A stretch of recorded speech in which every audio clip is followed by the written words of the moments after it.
And now we can start the fight.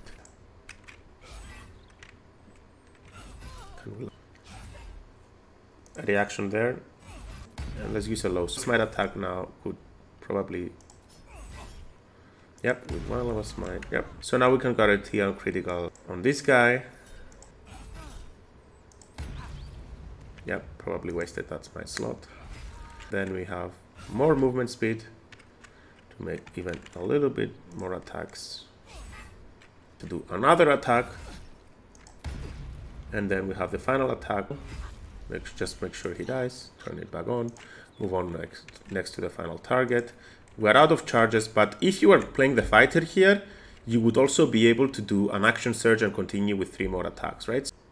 Hello guys and welcome. Today we're gonna be going through my favorite build for soloing the game.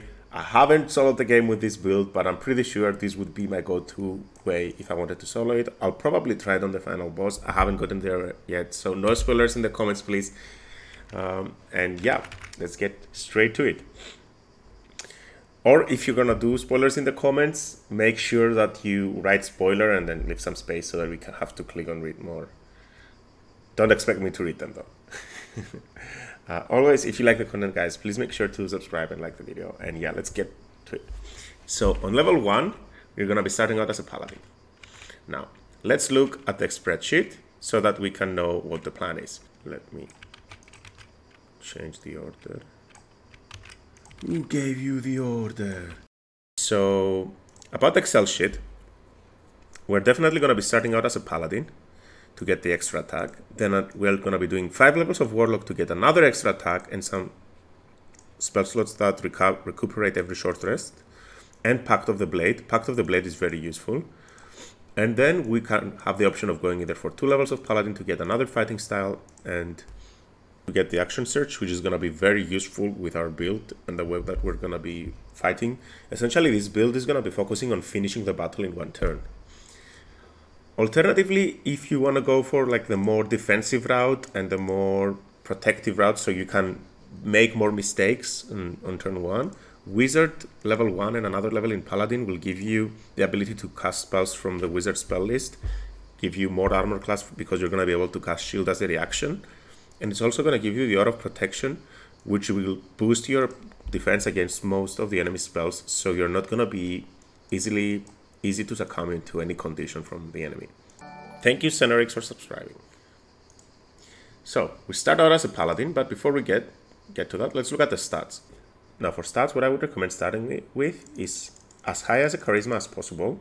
You're also going to be using Anti-Ethel's here on your Charisma, so you're going to be making it an 18.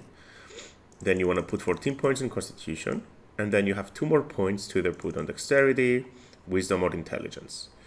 Eventually down the line we're going to be dumping a little bit our Strength, but right now you definitely need a high Strength, especially in the early game. So let's say we'll go for Dexterity. It's probably the most useful one to give you to not get penalties on Initiative. Then we'll start with Athletics and Insight as skills. Our subclass, we get the options of Ancients, Devotions, and Vengeance. Now, there is a debate to be had here. Ancients will give you the bonus healing action, which is very useful for our build, and it's quite useful. It's very useful for us. Yeah, and it will also give you the ability to speak with animals at later levels, so you're going to be able to roleplay with it without using potions. But Vengeance will give you a bonus action that you can use to get advantage on your enemies. And your attacks also daze enemies. So Oath of Vengeance is also going to be useful for you guys. Just so that you know. And the Inquisitor's Might is useful early on, and then down the line Vow of Emnity is also very good. However, the Ancients Paladin will give you a good healing radiance, and if you choose to go 7 levels of Paladin down the line instead of 5, then you will get a better aura than the Oath of Vengeance. But let's try it out with Oath of Vengeance this time. Because I feel like Oath of Vengeance is going to help you where you're fighting big bosses, where you're going to be needing to get advantage on your attacks to increase your DPS. That's our level 1. So at level 2, or Paladin, you get to choose your fighting style. Now, please note that we have to go for a half orc with this build. You could go for other options, it's still gonna be strong, but the Half-Orcs get so cool abilities, the best abilities here. They get Relentless Endurance, so if you are ever downed, you regain 1 hit point. So this will give you an extra chance to play again. And you're playing by yourself, there's nobody to revive you guys. So having this, very useful. Savage attacks as well. When you land a critical hit with a melee weapon, your damage dice are tripled instead of doubled. This will give you a significant boost in your damage. You have Dark Vision. And yeah, pretty much these abilities right here, Relentless Endurance and Savage attacks, very strong. Also, Great Weapon Fighting is a must for this build. It allows you to reroll 1 or 2 or a damage dice for your attack. So for 200 weapons. This also works with Smite dice, so it will increase your average damage a lot when you use Smites and when you use your weapon attacks and when you crit, so you have even more dice. So defense, while defense is good, Great Weapon Fighting is much better for this build. For prepared spells, it's really up to you what you want to get, whatever you find most useful. I like to go for the damaging Smites in case I want to use them as a bonus action, then Shield of Faith and Command. You don't need Bless, you don't need Cure Wounds. This takes your action to heal you for some HP that you're going to be taking more back as damage. Your actions are very important in this build because you're going to be playing solo. Like, you can't play this game with a team and it's still going to be very, very strong. But we're going for a solo build at this point. Level 3, you get Vow of Emnity. Great. Very great way to get advantage. And you will be using this against boss fights, where there's only one enemy that you want to be dealing damage to. The Frighten ability is an action, and it's really not worth it at this point of the game. Then on level 4, you get a feat. Now, our build is based on being able to do a lot of damage, so we need to take Great Weapon Master, and we have to make it work. Then, level 5 Paladin, you get your extra attack. Make sure to have prepared the Magic Weapon ability at this point in the game. And if you can get 8, no, I don't like using 8. You should be using 8 from items. There are some items that can give you 8, so don't prepare 8. Your spell slots are way too precious to be used on 8. And probably Protection from Evil and Good, just in case you need it. Or here is for some temporary HP. It's a bit iffy, but sure. You're not going to be using it. Now, before we continue with our 6th level, let me show you what's really important to do at this level. By level 5, you want to be fighting with a great weapon, whatever that is. There's the Everburn Blade if you can't find a better one from the Nautiloid, if you can actually get the fight. But what's really important is to get the Whispering Promise from Volo at this point.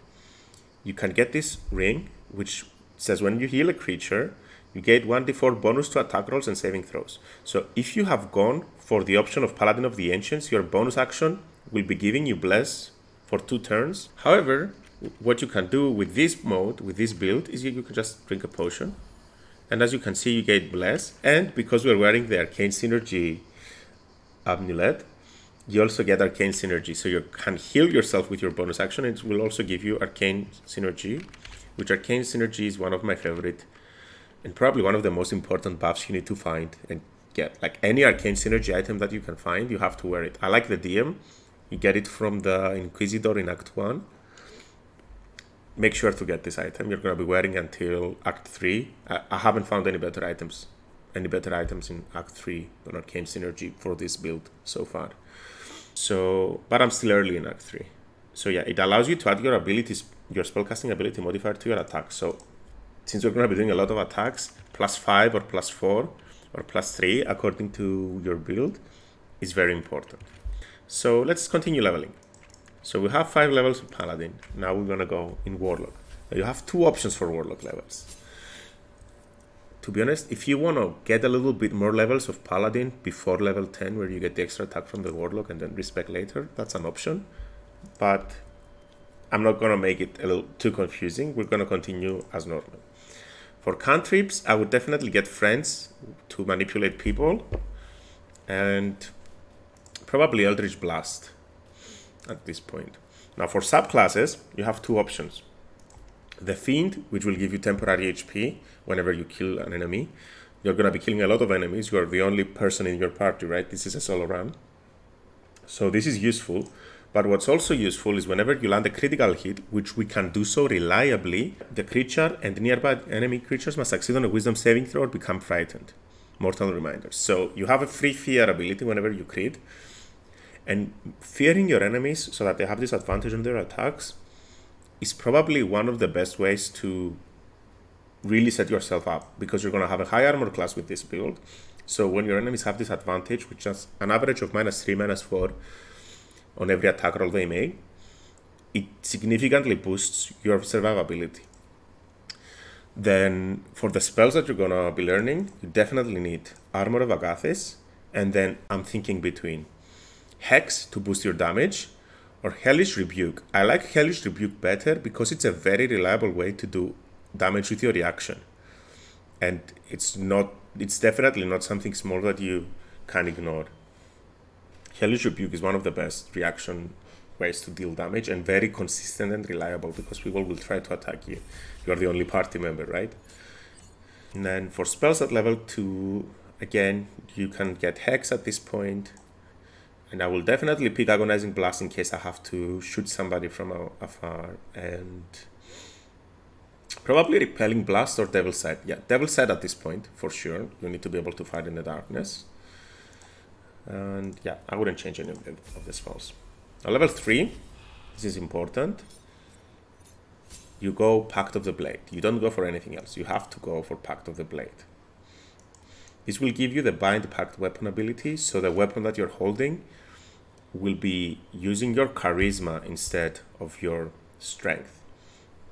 Or it can use your charisma.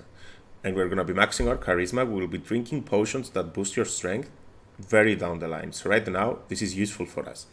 This is very useful for us. Then for spells, I would consider Invisibility or Mirror Image. I love Mirror Image with this build, and I'll show you why. Invisibility will allow you to circumvent some encounters that you cannot avoid otherwise. And Misty Step is a very reliable way to get onto your enemies. You just use your bonus action to get near an enemy. So I killed somebody, then I use Misty Step, and I go near the next target, and I kill that target. Useful, very useful way to reposition yourself. Even if you are restrained and you cannot move, you can still use this. But let's go with mirror image at this point, and then I would change Hex into one of the other two. So probably either Invisibility or Misty Step. Let's say Misty Step at this point. Okay, level 4 Warlock, we get another ability score increase.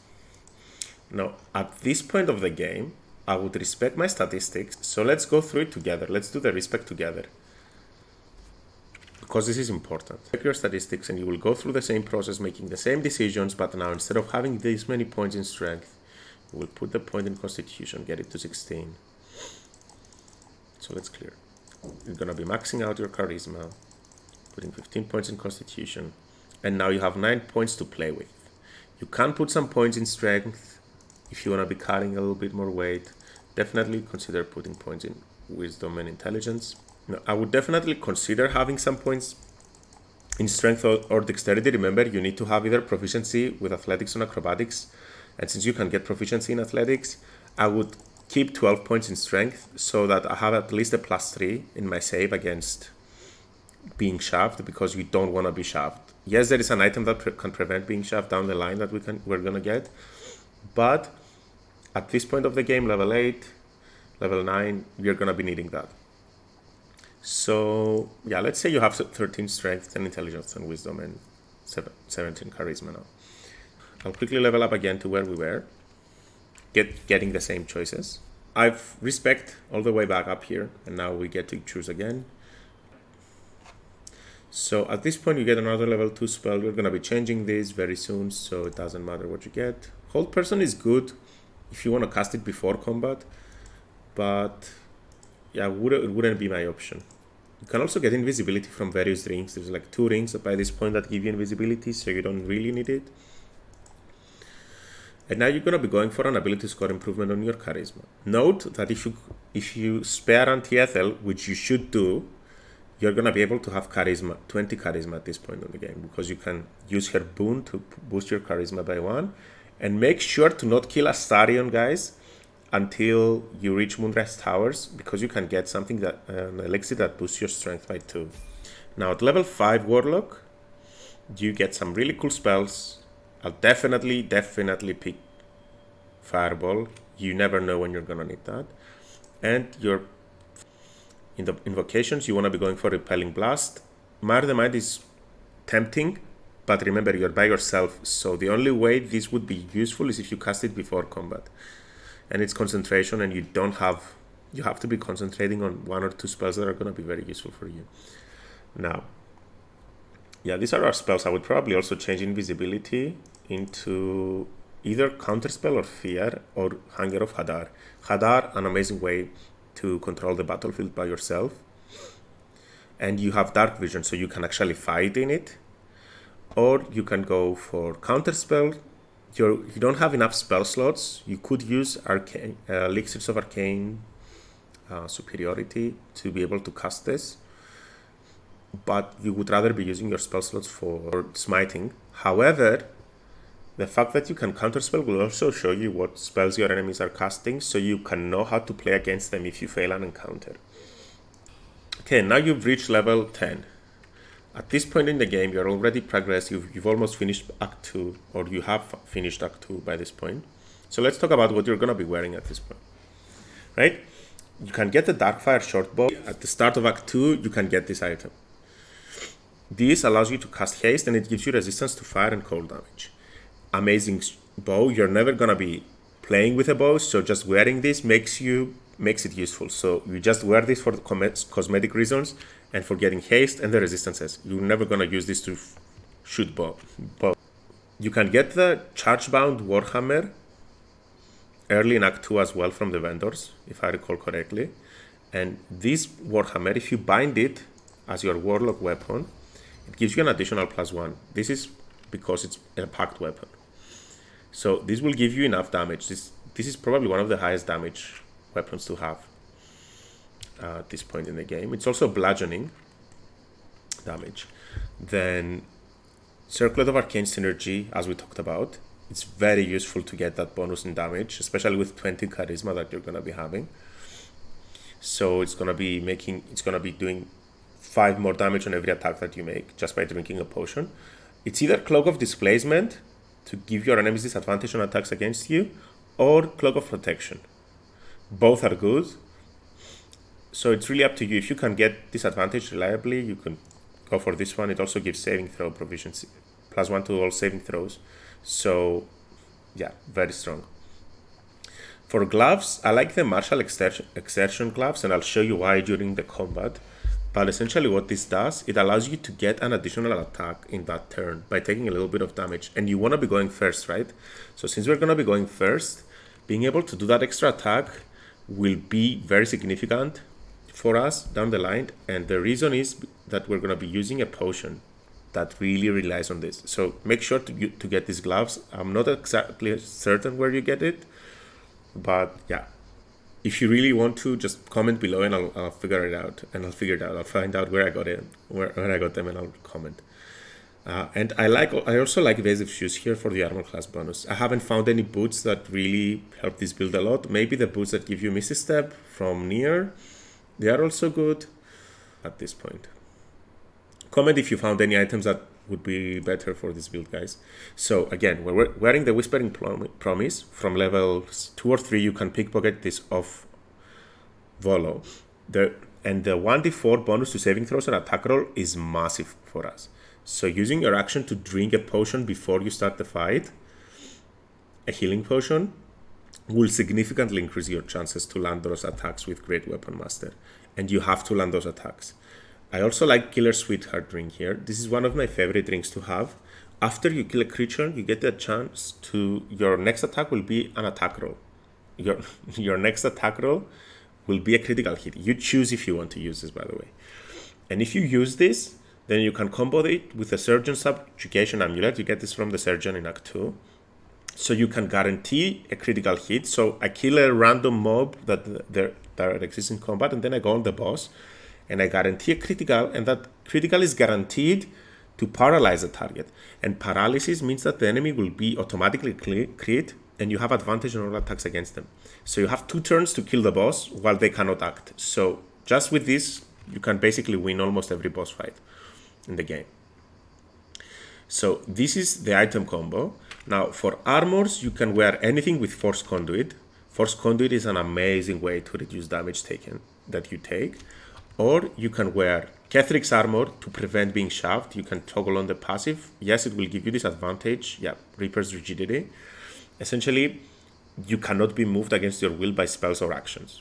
Amazing. You cannot be shoved. So you can now dump your strength down to 8. It doesn't matter. You're not going to be able to shove people, but they will not be able to shove you. But you don't want to shove people. You have your Eldritch Blast to shove people if you want. And yeah, this reduces damage and it makes sure that you cannot be pushed. Or alternatively, you can get this embezzled plate of the Marshal. It's Wyll's dad, if you know Wyll's in the game. He wears this armor, so you know what you have to do to get it. And esto es lo que le va a pasar. This armor also gives you +2 to your saving throws, which is amazing. So right now, we don't even have the Paladin aura, but we get +4 on every saving throw. Yeah, +3, Cloak of Protection, and from Endurance by Fire. And if you get an extra level in Paladin at this point, then you would be getting very high saving throws. Now you're level 10, and now we have 2 options. Let's look at the spreadsheet. So you can either go for a level in Wizard, and then another level in Paladin. Now, the reason you're going to be going for Wizard levels is so that you can actually learn and prepare spells from the Wizard spell list. And that would be really useful because you can also get the shield spell, which would be very good in boosting your armor class. Or you can take 2 levels in fighter to get an additional fighting style. You would go defense and just pick. Let's just go through them both. It's just something very short. I'm only level 11, so I can only show you 1 level really. So if you go for the Paladin level, you would get the Aura of Protection, right? So Aura of Protection will give you +5 to all saving throws at this point. Very useful so that you can resist effects from your enemies. Your armor class is going to be very high. We'll show how you're going to be boosting it. And then the wizard level will give you access to the shield spell. So if you go for Wizard, try to get the spells that are actually useful without having high intelligence. So I would be picking probably Light, Mage Hand, and Minor Illusion. The rest, pretty useless. Then for spells, I would be choosing Find Familiar, Shield, Long Strider, Enhanced Sleep, probably Magic Missile. No, you don't need Magic Missile. Featherfall, and nothing really useful after that. Maybe a Protection from Will and Good, even though you can already get that as a Paladin. So probably False Life if you really ever need to boost your temporary HP. And then you see now we can prepare spell slots that are high level because we Respec as a wizard level 5, learned the spells, and now we can prepare them. So what you want to be doing is you want to be casting Find Familiar and preparing it and preparing Shield. If you want to have higher intelligence, you can prepare more spells. So you can prepare Haste. But Shield is definitely a spell that you need. So at this point, you might even consider dropping the Wisdom down to 8 and putting 2 more points on Intelligence, or even 15 points to, or 14 points on Intelligence to get more prepared spells. So when you get your Wizard level, what's really important about this build is you can only learn spells up to the spell level of actual spell slots that you have. Warlock spell slots don't count for this. So what you can do is you can Respec down to a Wizard, get 5 levels of Wizard, and then you can learn the spells, and then you can actually prepare them with a Warlock spell and use them with the Warlock spell slots. So let me show you how it works. So you Respec into a Wizard, and now you can actually learn the spells, and you can even learn them at discount prices, by the way, if you have a lot more levels in Wizard, if you want to learn a lot of spells.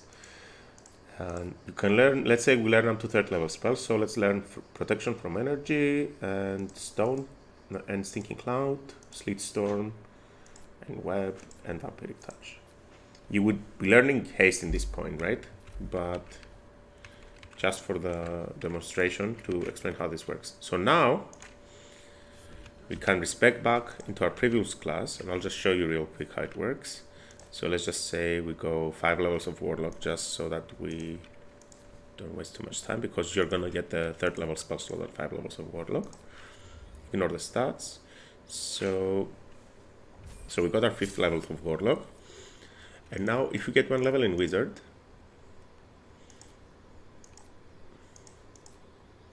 always make sure to have shield, even if it's just for demonstration purposes.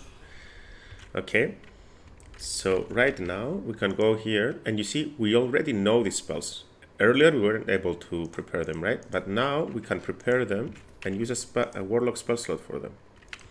So prepare Vampiric Touch, Slitstorm, and we can cast Slitstorm. Poor doggo.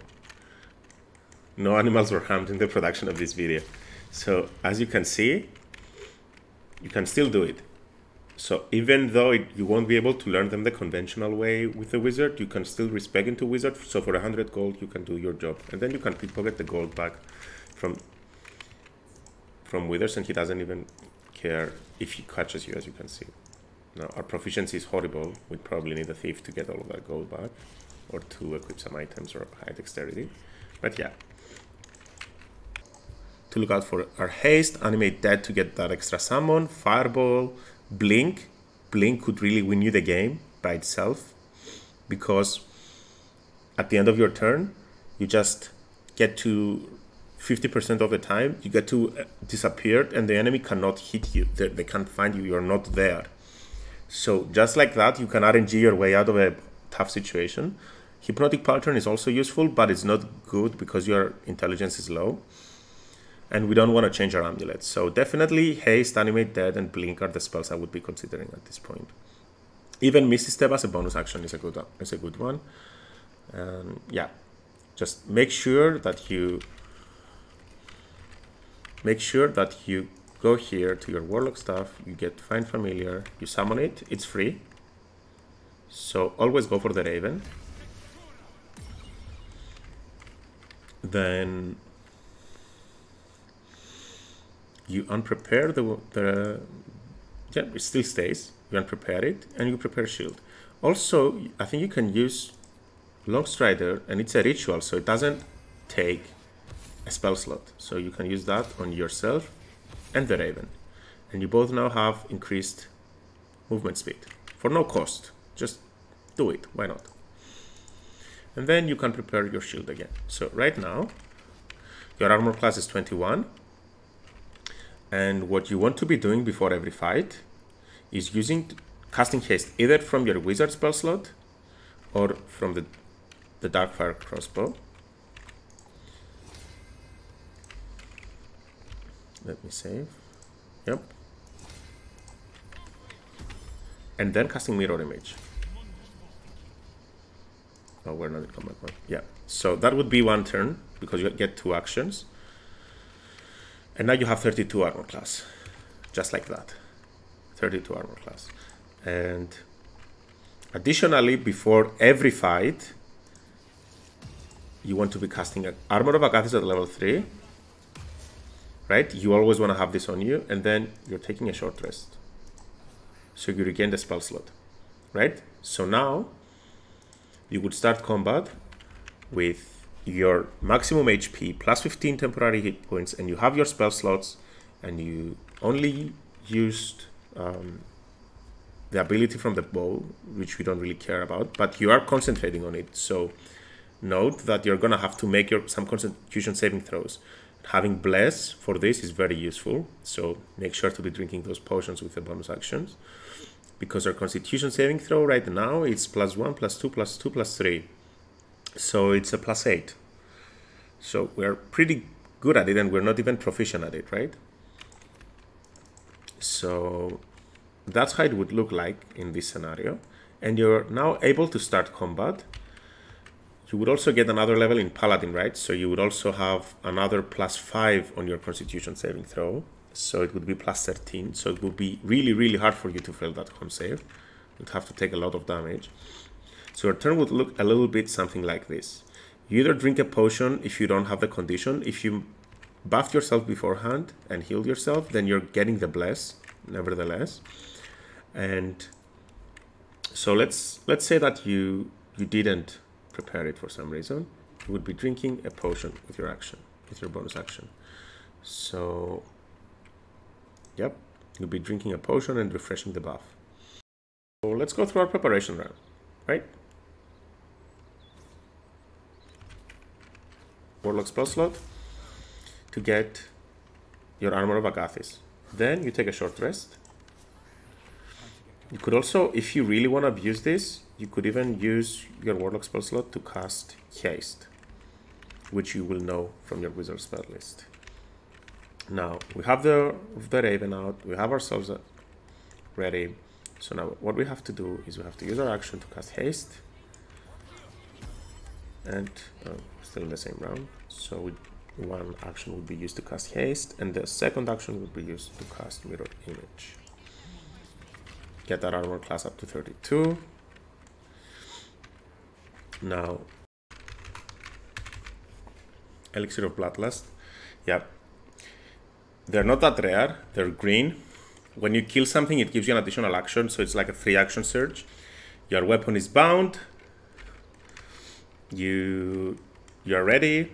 Know that because I'm only level 11, I'm missing out on the fighter level, or on the 6th level in Paladin, which would give me +5 to all my saving throws, +4 with 19 charisma. But when you get the anti-ethel here properly, then it would be plus, what is it?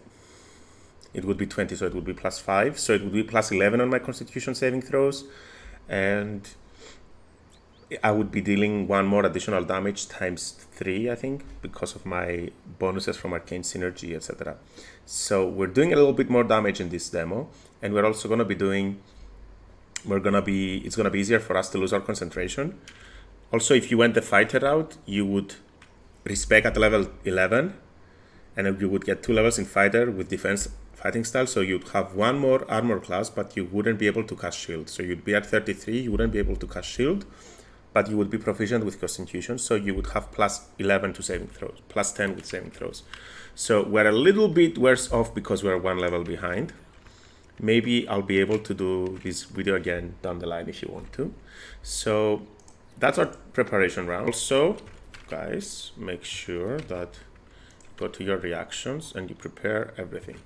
Now, from Illithid Abilities, the only one you would really need is Lag of the Far Realms. This ability would allow you to automatically guarantee criticals whenever you need them. The rest are good. Maybe you could use Perilous Strikes as one of your actions to get advantage on all your, well, double damage on your other actions against the boss. I don't really like it that much as a solo character skill though. And maybe Free Cast would also give you a free smite. I haven't tried it. Let me know in the comments if that's actually how it works. So if you can actually free cast a smite. So let's use our bonus action to drink a potion. Any potion really, doesn't really matter, of HP, because we want to get the Whispering Promise procced. So now we have an additional 1d4 to our saving throws and attack rolls. Saving throws also for Constitution to maintain our haste concentration. So let's go. So instead of using our familiar to be a raven, we could actually prepare a familiar that is a cat. Get the cat to meow. You have to prepare shield again. Don't forget to prepare shield again, guys. Over and over. So let's end our turns. So you see now everybody's moving closer to the cat, right? So now because all of our enemies are close to the cat, what can we do? We don't have to waste our actions running and chasing after them. So we are next leveling the cringe. So we use our bonus action to drink a potion that turns on our Whispering Promise. So we buff ourselves and therefore we gain Arcane Synergy. So that's really useful. And now we can start killing. Start with the lowest armor class enemy. You don't want to start with a high armor class enemy. So let's start with this one. And now we can start the fight. Can we land an attack? Okay. So now level 3 Smite looks like it could finish her off. But it's quite unlikely. So we don't want to use a reaction there. Okay, so now that she's dead, we got an extra action. And this extra action guarantees that we can use it to guarantee that our extra attack is going to be, the next attack is going to be a critical hit. So I would prefer to use it against that guy, but since our path is being blocked, let's go on the next best option. As you see, we can automatically guarantee a critical hit, or we can save it.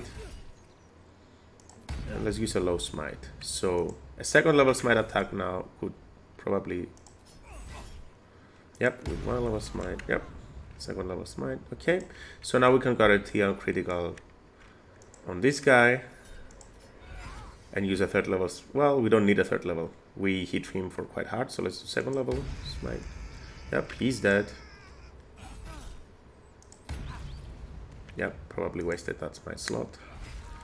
Right now, right then and there. Then we have more movement speed to make even a little bit more attacks, which we missed, but we can use our martial exertion to do another attack. And then we have the final attack. We don't really need Great Weapon Master on this one, since his HP is quite low. Just make sure he dies, turn it back on, move on next to the final target. We're out of charges, but if you are playing the fighter here, you would also be able to do an action surge and continue with 3 more attacks, right? So we did, how many attacks did we do? 10? I missed the count. But yeah, a fighter here would also be able to do an action surge and do even more attacks. However, what is good about this build that we have is that we still have 32 armor class, right? And we can use our reaction to shield ourselves. So it's also a good variant of the build. But yeah, we killed 5 enemies, about 300 damage. Cat doesn't need to fight. So what she said, oh, she gave us an opportunity attack. So she killed herself in a way. It's over. It's over for her.